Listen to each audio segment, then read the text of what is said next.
Hey guys, so we're back again with Margot Ciccarelli. So this time we wanted to do kind of a dive into the bolo and the mechanics of what causes the lift. We're gonna do two videos on this. So the first one is like the classic bolo mechanic, how you lift the person's hip, and then we'll build from there. Also, if you guys like the content, go ahead and click that bell button so you get notifications when we do the next video. Okay, so we're gonna start building the bolo starting from a double guard pull. The reason for this is you're gonna get to the situation a lot, like if the guy's standing, we can knock him over and start setting it up from there. But just for the purposes of actually understanding the mechanics of what is gonna cause the bolo and how to take the back, we're just gonna start from the double guard pull here. But again, if she was standing, go ahead and stand up real quick. This would basically just be like a De La Hiva hook, right? We're just knocking them over in some manner, okay? So we'll go ahead and start from here, and then we'll, whichever side you want to do it on. So. First thing that we actually need to manage in this position is actually the De La Hiva hook, right? And something that I find important is to actually observe the knee height in relationship to the floor. Because if I try to do a De La Hiva hook here, as you can see, it's super loose, and he is able to move his leg around super easily. And there's very, very little control of his leg in this position. So what I like to say in this position, I have my primary hand and the support hand. My primary hand goes on the heel, my support hand is going to the inside and is cupping the inside of the knee and at the back of the calf. So from here, it's very easy to elevate the leg and to support it so that I can weave my instep in his inner thigh and adjust the positioning. So you see, originally his knee was up here. I'm able to use both hands to get to this position. So as you can see from here, it's super tight as compared to the original one. There's lots of space here. I have very little control of the actual De La Hiva hook. I adjust. My hamstring applies a little bit of pressure on his leg to keep the control. And my torso is also leaning a little forward too, to assist in inverting in this direction. Because if I'm super upright, it's actually greater distance to travel in order to invert and get to the next Berimbolo mechanic that we're going to break down. Okay? So from here, I'm going to do a leg hug. I grab the pant material, 4-finger grip. We're going to adjust the angle so you can see an alternative view in a second, but I grab the material, I feed it to my left hand, I'm going to pull it. So as I pull it, what will happen is that the fabric is actually going to pull from his hip to the inside of his thigh, wrapping around his calf. So as I put my elbow on the floor here, this foot is going to retract to my butt so that I'm actually able to balance between my elbow and my foot. This hand now has a couple of options. This is going to be down to personal preference. We have the cross-side collar, the belt, or the drawstring. Okay? I personally like either the belt or the drawstring mainly, but in order to show you a more ball concept mechanic, I'm going to demonstrate with the collar. So from here, I'm going to grab the collar grip and balance between the elbow and the foot. And now I get into this classic position with my shin across his stomach.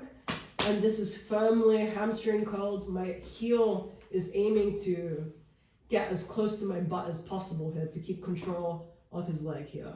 So what I'm actually trying to do... Change the angle here for the...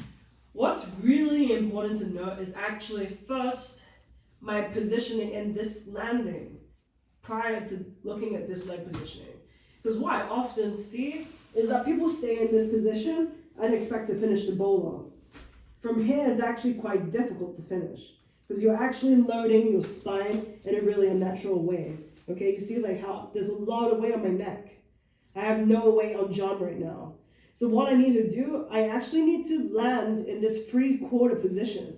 So this actually will tilt John's posture and his body positioning a bit. So as you can see in this positioning, I'm able to apply more weight directly into John and off of my neck and my spine. So actually it increases my amount of mobility in order to move in the space, okay?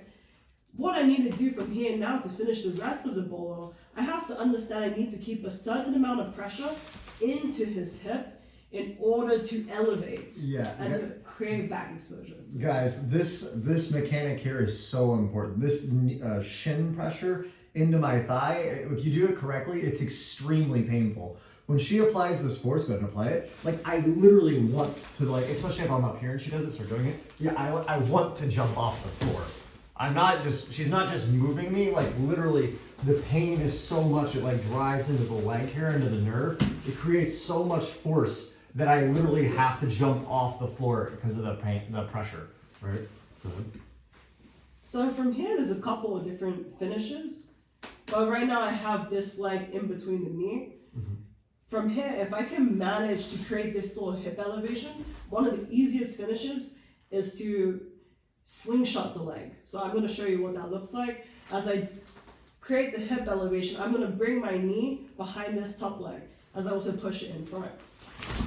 So as I do that, I continue to extend. My first hook is inside. I can extend and put the second hook and get the super. So this is one sort of finish.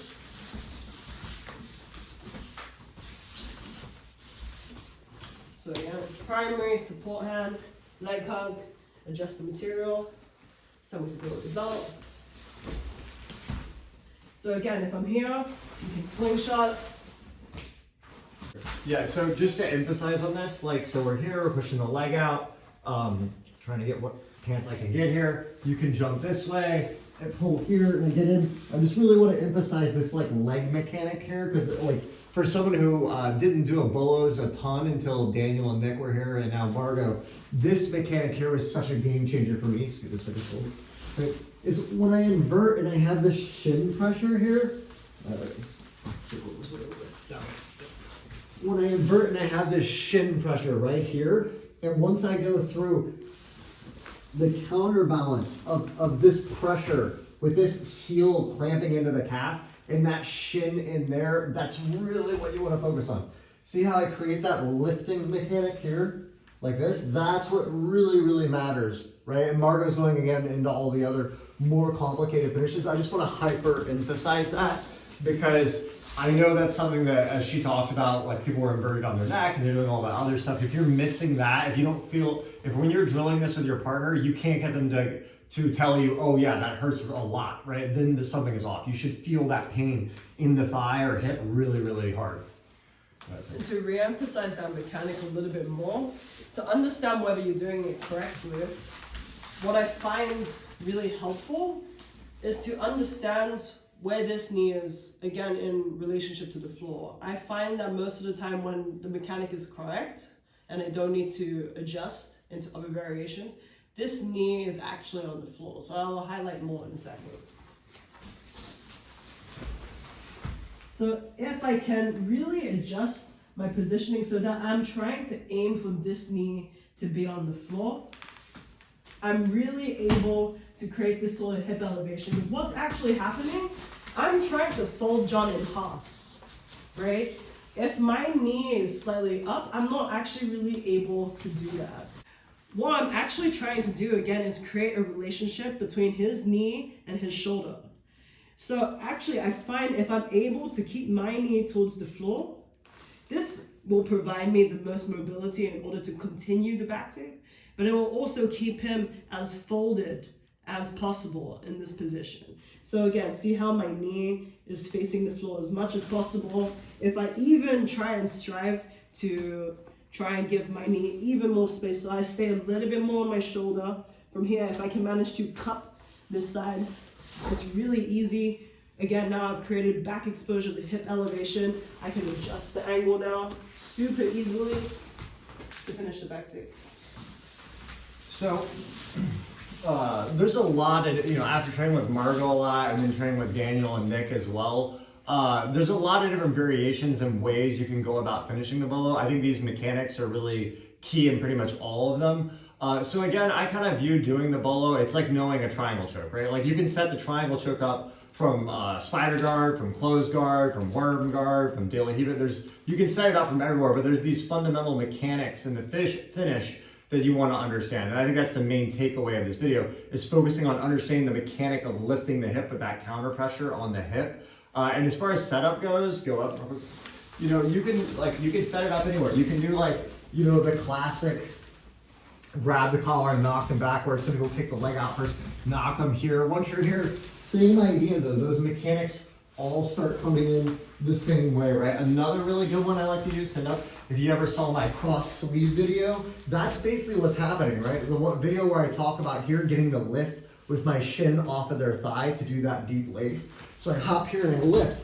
So I got the deep lace, but the reason this deep lace is so different with that cross sleeve is I'm already over that knee line, right? So if I'm here, of course I can do like kind of a classic back take, but even when I hit this here, if she just falls backwards, just like falling forward, look, I'm already in on that mechanic there, getting that lift like this, and now I'm starting to work in, right? So you can find a lot of different ways to try to get into this. If you ever saw the Andy Murasaki underhook de la Hiva video as well, there's a lot of setups in that one going on the inside with the underhook de la Hiva. But the main idea is just understanding the mechanics on the finish, okay? So we'll probably do another video. There's a couple of other different finish mechanics. I think you call it the stomp bolo, where we'll go into that one as well.